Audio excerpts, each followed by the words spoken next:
Welcome to my channel Chem Speed. நம்ம இன்னைக்கு என்ன பார்க்க போறோம் அப்படின்னா 10th standard chapter 4 carbon and its compounds lesson ஓட book back exercises கான answers தான் பார்க்க போறோம். ஆல்ரெடி இந்த லெசன் பத்தின ஃபுல் வீடியோ போட்டாச்சு. பார்க்காதவங்க நம்ம சேனல்ல போய் செக் பண்ணி பாருங்க. இப்போ நம்ம ஆன்சர்ஸ் பார்க்கலாம். First question, ethane with the molecular formula C2H6 has அதுல எத்தனை கோவலன்ட் பாண்ட் இருக்குன்னு சொல்லி கேட்டிருக்காங்க. ஈத்தேன்னா CH3 CH3 சிங்கிள் பாண்ட் வரும். மூணு ஹைட்ரஜன், so 6 நடுவுல ஒரு single bond, so 7 covalent bond. Answer note பண்ணிக்கோங்க, 7 கோவலன்ட் பாண்ட்ஸ். அடுத்து butanone is a 4 carbon compound with a functional group. Butanone இங்க பாருங்க ONE ஓன்னு கொடுத்திருக்காங்க, so it's a ketone functional group. Note பண்ணிக்கோங்க. While cooking, if the bottom of the vessel is getting blackened on the outside, it means that நம்ம cook பண்ணும்போது நம்மளோட வெசலோட bottom வந்து கருப்பா மாறிடுது. இதுக்கு காரணம் என்ன அப்படின்னு சொல்லி கேக்குறாங்க. ஆக்சுவலா என்னன்னா, the fuel is not burning completely. நம்ம பார்த்தோம் இல்லையா, இது நம்ம ஒரு ஆக்டிவிட்டியில கூட நம்ம பார்த்தோம். ஃபியூவல் வந்து கம்ப்ளீட்டா பர்ன் ஆகல அப்படின்னா அதோட பார்ட்டிகல்ஸ் வெளியே இருக்கும்.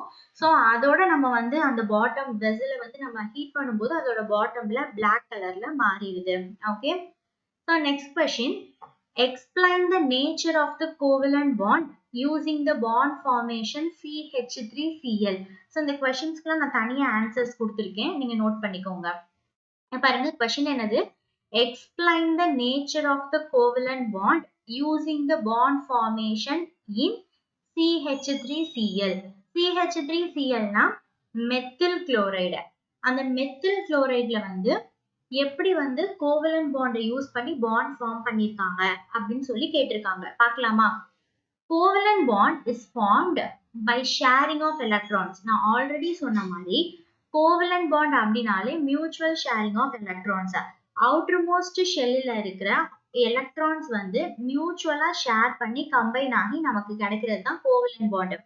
இப்ப பாருங்க, CH3Cl கார்பனோட வேலன்சி வந்து 6, ஹைட்ரஜனோடது 1, கார்பனோட அட்டாமிக் நம்பர் 6, ஹைட்ரஜனோட அட்டாமிக் நம்பர் 1, குளோரினோட அட்டாமிக் நம்பர் 17. அதோட எலக்ட்ரானிக் கான்ஃபிகரேஷன் 6 நம்ம எப்படி எழுதலாம், 2,4. ஹைட்ரஜன்ல ஒண்ணே தான், குளோரின் வந்து 2,8,7. ஓகேவா? ஸோ இப்போ நம்ம வரைய போறோம். கார்பன் நடுவுல ஃபர்ஸ்ட் அதோட 4 எலக்ட்ரானை டாட்டா வைக்க போறோம். அடுத்து 3 ஹைட்ரஜன் இருக்கு CH3ல, அப்போ ஒரு ஹைட்ரஜனும் ஒரு எலக்ட்ரானை ஷேர் பண்ணுது. குளோரின் வந்து 7 எலக்ட்ரான் இந்த வேலன்ஸ் ஷெல், அதுல 2 4 6 2 4 6 கொடுத்துட்டு இங்க ஒண்ணு இருக்கு 7. அப்போ இங்க அந்த 1 மட்டும் நமக்கு இங்க ஷேர் பண்ணிடுது. ஓகே, சோ இப்ப கவுண்ட் பண்ணி பாத்தீங்கன்னா எல்லாமே வந்து நமக்கு ஸ்டேபிள் எலக்ட்ரானிக் கான்ஃபிகரேஷனா இருக்கும். இங்க பாருங்க 1 2 2, இங்க 2, இங்க 2 அண்ட் இங்கேயும் 2. இப்ப கார்பனுக்கு செக் பண்ணி பாருங்க, 2 4 6 8, குளோரினுக்கு 2 4 6 8 ஆக்டெட் பொசிஷன்ல இருக்கு. ஸோ அதோட structure carbon 3 hydrogen 1 chlorine. Okay, so இந்த 3 ஹைட்ரஜன் ஆட்டமும் கம்ப்ளீட் ஆயிடுச்சு அதோட ஷெல்ஸ்ல பை ஷேரிங் 3 எலக்ட்ரான்ஸ். ஓகேவா? குளோரின் அதே மாதிரி கம்ப்ளீட் ஆகுது, ஒரு எலக்ட்ரான் அந்த 7ல இருந்து 1 வந்து கொடுத்துருது. அண்ட் இது எல்லாத்தையுமே கொடுத்து கார்பனும் 8 எலக்ட்ரான் ஆகி ஆக்டேட்டா மாறிடுச்சு. ஸோ இதுதான் இந்த டிராயிங், நோட் பண்ணிக்கோங்க. நெக்ஸ்ட் கொஸ்டின் பாருங்க, question number 5. Draw the electron dot structures for ethanoic acid, propanol, H2S, F2, hydrogen sulfide and F2, fluoride. Ethanoic acid na என்னது? CH3COOH. அதுதான் நம்ம என்ன சொல்லுவோம்னா ethanoic acid. இங்க பாத்தீங்களா CH3COOH. இப்ப கார்பனோட வேலன்ஸ் எலக்ட்ரான் வந்து 4. ஸோ 1 1 2 3 அண்ட் தென் இது வந்து நமக்கு கார்பன் வந்து இங்க போட்டிருப்போம். ஓகேவா? டாட்டா இருக்கிறது 1 2 3, இங்க 1 4. அடுத்து இன்னொரு கார்பன் இருக்கு 1 2 3 4. ஹைட்ரஜன் வந்து 1 கொடுக்குது, 1 2 3 3. ஓகேவா? அடுத்து ஆக்சிஜன் பார்த்தோம் அப்படின்னா ஆக்சிஜனோட வேலன்ஸ் எலக்ட்ரான்ஸ் வந்து 6. ஆக்சிஜனோட அட்டாமிக் நம்பர் வந்து நமக்கு 8. ஸோ அப்போ அதை வந்து நம்ம 2,6ன்னு எழுதுவோம். அப்போ 2 4 6 6 இருக்கும். அண்ட் தென் நம்ம இந்த 6ல 4 இங்கே வச்சுட்டு 2 இங்கே ஷேர் பண்ணுது. இங்க பார்த்தோம் அப்படின்னா ஒரு ஹைட்ரஜனும் இங்க இருக்கு பாத்தீங்களா, இது ஒரு ஹைட்ரஜனும் ஒரு ஆக்சிஜன் இங்க ஒன்று ஷேர் பண்ணிடுது. 2 4 இங்க இருக்கு, இங்க ஒன்று ஷேர் பண்ணிடுது. ஸோ இதுதான் வந்து எத்தனாயிக் ஆசிடோட எலக்ட்ரான் டாட் ஸ்ட்ரக்சர். புரிஞ்சா? ஸோ நெக்ஸ்ட் பாருங்க ப்ரொப்பனோன். இங்க வந்து ஏன் 2 ஷேர் பண்ணிருக்கு அப்படின்னா டபுள் பாண்ட், அதனாலதான் 2 எலக்ட்ரான் இங்க ஷேர் ஆயிருக்கு. ஓகே, ஸோ நெக்ஸ்ட் போலாமா? அடுத்து வந்து ப்ரொப்பனோன். ப்ரொப்பனோனோட ஃபார்முலா வந்து ப்ரொப்பனோன் ஓன்னு வந்துட்டாலே சி டபுள் பாண்ட் ஓ வரணும். ப்ரொப்பனோன்னு வந்திருக்கு மீத்தேன் ஈத்தேன் ப்ரோப்பேன். அப்ப மீத்து ஈத்து ப்ரொப்புனா 3 கார்பன் இருக்கணும். நான் ஆல்ரெடி வீடியோஸ்ல தெளிவா சொல்லியிருக்கேன். மீத்து ஈத்து ப்ரொப் அப்படின்னு வந்துச்சுன்னா 3 கார்பன் இருக்கணும். அப்ப இங்க பாருங்க CH3 C double bond O, இங்க ஒரு CH3. இது சிம்பிள். கார்பனுக்கு நம்ம எப்பயும் போல 1 1 1 1 இங்க கொடுத்துடுறோம். ஹைட்ரஜனுக்கு 1 1 1. ஸோ ஸ்டேபிளா மாறிடுச்சு. அதே மாதிரி இங்கேயும் அதே மாதிரி மெத்தலுக்கு கொடுத்துடுறோம். இங்க இருக்கிறது மட்டும்தான் என்ன அப்படின்னா ஆக்சிஜனுக்கு நம்ம 6 கொடுக்கணும். அப்ப 2 4 இங்க நமக்கு டபுள் பாண்ட் O, ஏன்னா கீட்டோன் ஓன்னு வந்திருக்கு ப்ரொப்பனோன். அப்ப C டபுள் பாண்ட் O அப்படிதான் நம்ம கொடுத்தாகணும். C டபுள் பாண்ட் ஓனா இந்த மாதிரி தான் 2 எலக்ட்ரான் இருக்கும். ஓகே, ஸோ நெக்ஸ்ட் போலாமா? நெக்ஸ்ட் பாருங்க ஹைட்ரஜன் சல்பைடு H2S அப்படின்னு சொல்லலாம். ஹைட்ரஜன் சல்பைடு இதுல பாருங்க ஹைட்ரஜன் வந்து H, சல்பரோட வேலன்ஸ் எலக்ட்ரான் வந்து 6. ஓகேவா? ஸோ சல்பரோட வேலன்ஸ் எலக்ட்ரான் வந்து 6. சல்பரோட அட்டாமிக் நம்பர் வந்து என்ன அப்படின்னு பார்த்தோம்னா 16. அப்போ சல்பரோட அட்டாமிக் நம்பர் வந்து நமக்கு வேலன்ஸ் எலக்ட்ரான் வந்து 6 இருக்கிறதுனால இங்க 6 கொடுத்துட்டு இங்க 1 1 ஷேர் ஆயிடுது. Hydrogen hydrogen. So HSH. Okay, so அதுதான் ஹைட்ரஜன் சல்பைடு. அடுத்து ஃப்ளூரின். ஃப்ளூரினுக்கு வந்து F2. அதோட வேலன்ஸ் எலக்ட்ரான் வந்து எவ்வளவு இருக்கும் அப்படின்னு பார்த்தோம்னா 7 இருக்கும். ஸோ 2 4 6 இங்க 1, அடுத்து 2 4 6 இங்க 1. ஸோ 7. அதனால இது வந்து ஸ்டேபிளா மாறிடுச்சு. ஸோ இப்படிதான் வந்து எழுதணும், நோட் பண்ணி வச்சுக்கோங்க. ஸோ நெக்ஸ்ட் கொஸ்டின் போலாம். What is homologous series? Explain with an example. Homologous seriesனா என்ன, அதோட எக்ஸாம்பிள் வந்து நம்ம கேக்குறாங்க. ஃபர்ஸ்ட் homologous seriesனா என்ன அப்படின்னா சிமிலர் ஒரு குரூப் ஆஃப் ஆர்கானிக் காம்பவுண்ட்ஸ் வந்து சிமிலர் ஸ்ட்ரக்சர்ல இருக்கும், அதோட கெமிக்கல் ப்ராப்பர்ட்டிஸும் சேமா இருக்கும். பட் ஆனா நம்ம ரெண்டையுமே நம்ம கம்பேர் பண்ணும்போது ஒரு சேம் டிஃப்ரெண்ட் வந்து இருந்துட்டே இருக்கும். ஃபார் எக்ஸாம்பிள் ஒரு CH2 அப்படிங்கிற ஒரு குரூப் இருக்கு அப்படின்னா, அதாவது CH2 அப்படிங்கிற ஒரு குரூப் இப்போ ஒரு 2 3 காம்பவுண்ட் இருக்கு. அந்த காம்பவுண்ட்ல இருக்கிற கார்பன் ஹைட்ரஜன் எல்லாத்தையும் நம்ம வந்து நம்ம சப்ட்ராக்ட் பண்ணி பார்த்தோம் அப்படின்னா ஒரு particular same type of group வந்து வந்துட்டே இருக்கும். அதுதான் ஹோமோலோகஸ் சீரிஸ்ன்னு சொல்றாங்க. So homologous series is a group of organic compounds having similar structures and similar chemical properties in which the successive compounds by CH2 group. இதோட கேரக்டரிஸ்டிக்ஸ் பார்த்தோம் அப்படின்னா same தான். All members of homologous series வந்து same general ஃபார்முலால தான் இருக்கணும். For example வந்து alkane அப்படின்னு எடுத்துட்டோம்னா அதோட ஜெனரல் ஃபார்முலா CnH2n+2.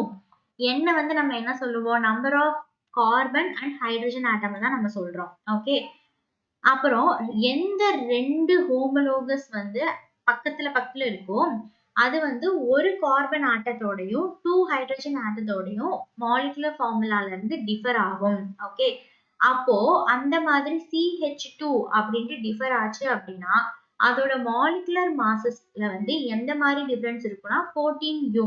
இதுக்கு என்ன காரணம் அப்படின்னு பார்த்தோம்னா கார்பனோட மாலிகுலர் நம்பர் வந்து 12, ஹைட்ரஜனுக்கு 1. ஸோ அதனால 14. All the compounds of homologous series show similar chemical properties. Chemical properties similar இருக்கும். Members of a homologous series வந்து gradually change ஆகும் அதோட physical propertiesல with increase in molecular mass. ஏன்னா molecular mass வந்து increase ஆயிட்டே போகுதுல, அப்போ physical properties வந்து differ ஆகுது. Molecular mass comes under the characteristic of physical property. So அப்ப அது வந்து டிஃபர் ஆகும். அடுத்து ஃபார் எக்ஸாம்பிள் ஜெனரல் ஃபார்முலா நம்ம ஒரு அல்கேன் எடுத்துக்கிறாங்க CnH2n+2.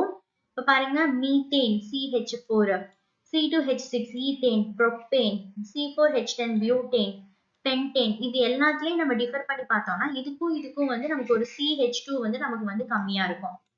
C2H6க்கும் CH4க்கும். அதே மாதிரி C3H8க்கும் C2H6க்கும் நடுவில் ஒரு CH2 கம்மியா இருக்கும். C4H10க்கும் C3க்கும் இங்க ஒரு C இங்க ஒரு 2 ஹைட்ரஜன். இந்த மாதிரி CH2 கம்மியா இருக்கு. ஒரு பர்டிகுலர் குரூப் அதாவது CH2 அப்படிங்கிற குரூப் வந்து டிஃபர் ஆகிட்டே இருக்கு பாருங்க. ஸோ இந்த மாதிரி இருக்கிற இந்த சீரீஸை தான் நம்ம வந்து ஹோமோலோகஸ் சீரீஸ் அப்படின்ட்டு சொல்றோம். புரிஞ்சா? Next, how can ethanol and ethanoic acid differentiated on the basis of their physical and chemical properties? First ethanol எடுத்துக்கிறாங்க and then ethanoic acid. எத்தனால்னா OH group, OH அப்படின்ட்டு வரணும். CH3 CH2OH. Ethanoic ஆசிட்னா CH3COOH. First state வந்து ரெண்டுமே லிக்விடா தான் இருக்கும். ஓடர் smell எப்படி இருக்குன்னா ethanol வந்து ஒரு ஸ்வீட் ஸ்மெல் இருக்கு. இது வந்து ஒரு பஞ்சன்ட் வினிகர் ஸ்மெல் மாதிரி இருக்கு. மெல்டிங் பாயிண்ட் வந்து 156 299 90 கெல்வின். Boiling point 351 391 kelvin. அடுத்து difference on the basis of chemical properties. Chemical properties எப்படி வந்து டிஃபரெண்ட் ஆகும் அப்படின்னு சொல்லி கேட்குறாங்க. கெமிக்கல் ப்ராப்பர்ட்டி அப்படின்னு பார்க்கும்போது ஃபர்ஸ்ட் லிட்மஸ் டெஸ்ட் பண்றாங்க. ஓகேவா? லிட்மஸ் டெஸ்ட் வந்து ஆசிட ப்ளூ லிட்மஸா ஆசிட் வந்து ப்ளூ லிட்மஸை ரெட் கலரா மாத்தும். ABR, ஏக்கு அப்புறம் என்ன வரும் B. அதை நான் ஆசிட் பேஸ் லெசன்ல சொல்லி கொடுத்துருக்கேன், அதை மறக்கவே மறக்காதீங்க. ஸோ லிட்மஸ் டெஸ்ட்ல எத்தனாயிக் ஆசிட் கண்டிப்பா ப்ளூ லிட்மஸை ரெட்டா மாத்தும். இங்க எந்த சேஞ்சஸுமே கிடையாது. சோடியம் ஹைட்ரோஜன் கார்பனேட் இந்த டெஸ்ட் பண்ணோம் அப்படின்னா ஒரு எத்தனால் போட்டு சோடியம் ஹைட்ரோஜன் கார்பனேட் NaHCO3 போட்டோம்னா எந்த விதமான ஒரு பிரிஸ்க் எஃபர்வெசன்ஸ் அதாவது ஒரு புஷ்னு பொங்குற மாதிரி எதுவுமே நடக்காது. இங்க பண்ணோம் அப்படின்னா நமக்கு ஒரு பிரிஸ்க் எஃபர்வெசன்ஸ் வந்து நடக்கும். இதுக்கு காரணம் அதாவது அப்படின்ட்டு ஒரு சவுண்ட் கேட்கும். இதுக்கு காரணம் என்ன அப்படின்னு பார்த்தோம்னா CO2 carbon di oxide evaluate ஆகும். இப்போ இதுதான் எத்தனாயிக் ஆசிட், அதோட சோடியம் ஹைட்ரோஜன் கார்பனேட் போடும் பொழுது நமக்கு CH3COONA ஃபார்ம் ஆகும். பிளஸ் அதோட வாட்டர் பிளஸ் CO2 ஃபார்ம் ஆகுது. Okay, next alkaline potassium permanganate. Alkaline potassium KMnO4 add பண்ணும் பொழுது நம்ம ஹீட் பண்ணோம்னா பிங்க் கலர் டிஸப்பியர் ஆகும். இங்கே எதுவுமே நடக்காது. ஓகே, நோட் பண்ணிக்கோங்க. Next, why does micelle formation take place when soap is added to water? நம்ம வாட்டர்ல சோப் ஆட் பண்ணும் பொழுது எதனால மிசல் ஃபார்ம் ஆகுது? will a micelle be formed in other solvents such as ethanol? அதாவது நம்ம வாட்டர்ல சோப் ஆட் பண்ணும்போது மட்டும்தான் மிசல் ஃபார்ம் ஆகுமா, அல்லது நம்ம சால்வெண்ட்ல ஆட் பண்ணும்போது ஏதாவது some other solvent other than water like ethanol இந்த மாதிரி நம்ம ஆட் பண்ணும்போது மிசல் ஃபார்ம் ஆகுமா அப்படின்னு சொல்லி கேக்குறாங்க. ஆன்சர் பார்க்கலாமா? Micelle formation takes place when soap is added to water because the hydrocarbon chains of soap molecules are hydrophobic, அதாவது water repelling. அது வாட்டர்ல insoluble ஆகும். ஆனா ionic end of soap molecule வந்து ஹைட்ரோஃபிலிக்கா இருக்கும், வாட்டர் அட்ராக்டிங்கா இருக்கும். அதனால வாட்டர்ல சாலுபிள் ஆகுது. இந்த மாதிரியான மிசல் ஃபார்மேஷன் வந்து சால்வெண்ட்ஸ் லைக் எத்தனால் அப்புறம் வந்து சோடியம் சால்ட் ஃபேட்டி ஆசிட் இந்த மாதிரி எதுலையுமே அது வந்து டிசால்வ் ஆகாது. ஓகே, நெக்ஸ்ட் பாருங்க, why are carbon and its compounds used as fuels for most application? Most of the அப்ளிகேஷன்ல கார்பனும் அதோட காம்பவுண்டையும் நம்ம ஏன் ஃபியூவலா யூஸ் பண்றோம் அப்படின்னா கார்பனும் அதோட காம்பவுண்ட்ஸும் லார்ஜ் அமௌண்ட் ஆஃப் ஹீட்டை வந்து யூனிட் வெயிட்டுக்கு தருது. ஸோ இவ்வளோ ஹீட் கொடுக்கறதுனால நம்ம ஃபியூவல் அப்ளிகேஷனுக்கு யூஸ் பண்றோம். ஓகே, நெக்ஸ்ட் பாருங்க, explain the formation of scum when hot water is treated with soap. சோப்ல நம்ம ஹாட் வாட்டர் ட்ரீட் பண்ணும் பொழுது ஸ்கம் ஃபார்ம் ஆகுது. இது நம்ம பார்த்தோம் இல்லையா, அதை பத்தி எக்ஸ்பிளைன் பண்ண சொல்றாங்க. அதுக்கு காரணம் என்ன அப்படின்னு பார்த்தோம்னா நம்ம ரெயின் வாட்டர்ல ஆட் பண்ணும் பொழுது நமக்கு ஸ்கம் ஃபார்ம் ஆகாது. ஹாட் வாட்டர்ல ஏன் நமக்கு ஃபார்ம் ஆகுதுன்னா ஹாட் வாட்டர்ல நமக்கு கால்சியம் அண்ட் மெக்னீசியம் சால்ட் வந்து இருக்கு. இது அந்த சோப்போட ரியாக்ட் ஆகி நமக்கு ஒரு இன்சால்யுபிள் precipitate கொடுக்குது. அதுதான் நம்ம ஸ்கம்னு சொல்றோம். ஓகே. ஸோ இந்த ஸ்கம் ஃபார்மேஷன் வந்து கிளென்சிங் ப்ராப்பர்ட்டி ஆஃப் சோப்பை வந்து இது பண்ணுது. அடுத்து கொஸ்டின் நம்பர் 11 பாருங்க. What change will you observe if you test soap with litmus paper? Litmus பேப்பர்ல நம்ம வந்து சோப்பை வச்சோம்னா என்ன கலர் என்னவா மாறும்னு கேக்குறாங்க. ஆக்சுவலா ரெட் லிட்மஸ் வந்து ப்ளூவா மாறும் பிகாஸ் சோப் வந்து ஒரு அல்கலைன் நேச்சர்ல இருக்கும். ப்ளூ லிட்மஸ் வந்து அப்படியே ப்ளூ கலர்ல தான் இருக்கும். நெக்ஸ்ட் வந்து ஹைட்ரோஜனேஷன்னா என்னன்னு கேக்குறாங்க. இதோட இண்டஸ்ட்ரியல் அப்ளிகேஷன் என்னன்னு கேக்குறாங்க. Okay. What is hydrogenation? What is its industrial application? Hydrogenation அப்படிங்கிறது ஒண்ணுமே இல்லைங்க. addition of hydrogen. ஹைட்ரஜனை நம்ம ஆட் பண்றோம் ஒரு unsaturated compound. அதாவது டபுள் பாண்ட் ட்ரிபிள் பாண்ட் இருக்கிற காம்பவுண்ட்ல அந்த ஒரு பாண்டை ரிமூவ் பண்ணிட்டு அதுக்கு பதிலா ஹைட்ரஜனை ஆட் பண்றதுதான் ஹைட்ரோஜனேஷன் சொல்லுவாங்க. இந்த ப்ராசஸ் ஆஃப் ஹைட்ரோஜனேஷன் வந்து எப்படி நடக்கும்னா நிக்கல் அப்படிங்கிற ஒரு கேட்டலிஸ்ட் மூலியமா நடக்கும். நிக்கலை வந்து பெல்லேடியம், நிக்கலும் எடுத்துக்கலாம் நம்ம அல்லது பெல்லேடியமும் எடுத்துக்கலாம்.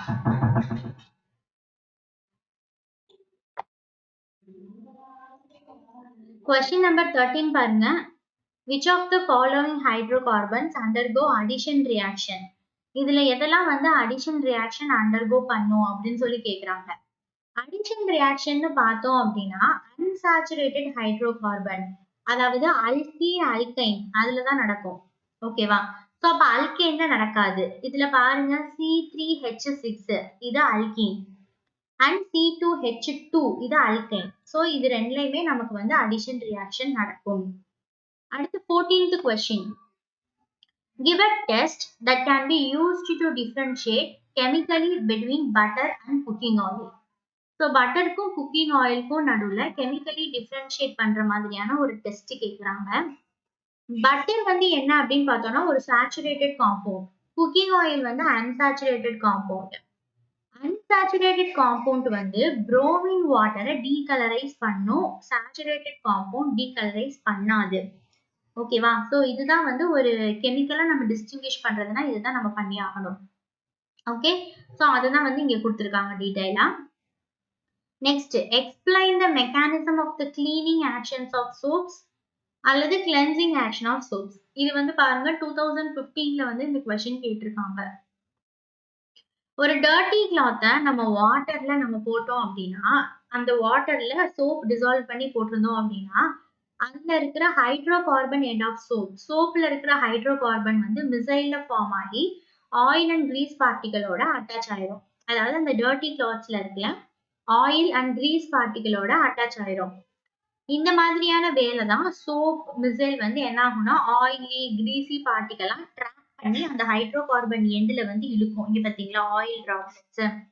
அப்புறம் அயானிக் எண்ட் என்ன பண்ணும் அப்படின்னா வாட்டரோட அட்டாச் ஆயிடும். ஸோ இந்த டர்ட்டி கிளாத்தை நல்லா கும்மி துவைப்போம்னு சொல்றோம்ல அந்த மாதிரி துவைக்கும் பொழுது ஆயில் அண்ட் கிரீசி பார்ட்டிகல் வந்து சோப்போட அந்த சர்ஃபேஸ்க்கு வந்து ஒரு மிசைல் ஃபார்ம் ஆகி அந்த வாட்டர்ல டிஸ்பர்ஸ் ஆயிடும். ஸோ அந்த டர்ட்டி வாட்டரை நம்ம ரிமூவ் பண்ணிட்டு கிளீன் வாட்டர் போட்டு நம்ம நல்லா வாட்டர்ல அலசும் பொழுது நமக்கு அந்த சோப் வந்து அந்த கிளென்சிங் வேலையை பண்ணி நமக்கு வந்து தூய்மையான கிளாத்தை வந்து கொடுத்துருது. ஸோ அவ்வளோதான் இந்த கொஸ்டின்ஸ். ஸோ இந்த கொஸ்டின்ஸ்க்கான ஆன்சர்ஸ் எல்லாமே பார்த்தாச்சு. எல்லாத்தையுமே நோட் பண்ணி வச்சுக்கோங்க. நெக்ஸ்ட் நம்ம வேற லெசன்ல பார்க்கலாம்.